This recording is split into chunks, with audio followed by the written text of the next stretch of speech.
Welcome to the Stress Outlet. My name is Dr. Kimberly Quinn, and I'm here with little Giovanni, and he just got a drink for himself right there. I think the beavers are probably waking up. Anyway, what we'd like to talk about is, we're talking about boundaries in the last one. Honestly, I actually have a friend who does a lot with boundaries. Her name is Jennifer Anderson, a friend of mine from my mastermind group. She's amazing.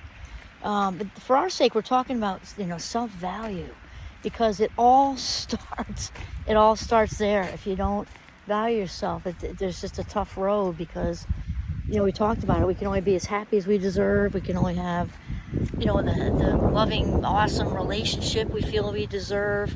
We can only have, the lucrative job we feel we deserve. We think and feel we deserve. And that's all based on self-value. We also talked about, you don't need to be a finished product for all that prosperity to roll into your life either.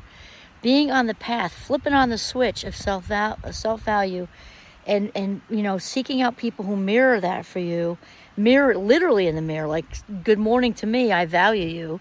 All the work, to look at yourself right in the eye and say, I love you, I value you, you're awesome. All that stuff. Once you're on the path, the stuff's all going to start coming together. You don't have to be a finished product for that to happen. That's a big part of our chat today. And then the second part was, G and I wanted to talk about, we were talking about boundaries, and because, especially living here in Vermont. We've been in Vermont since 1997 by choice, and it's an awesome state.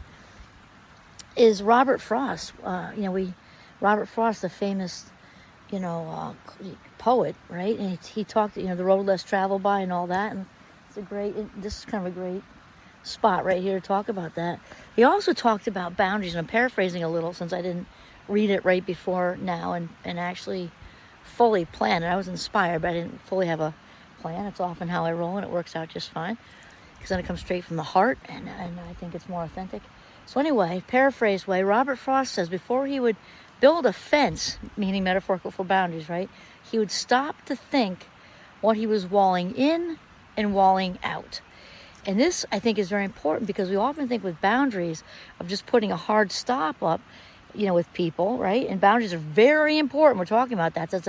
It's such an expression of self-respect, and a really rock-solid, visible expression of self-respect. We want that. I also like, though, how Robert Frost said, what I'm walling in and what I'm walling out, which means keeping the takers away from the rib cage. There are emotional vampires out there. They're often trying to take advantage of us emotionally, just taking it out of us. And so it's very important to put the boundaries up there as well. We're going to continue that soon.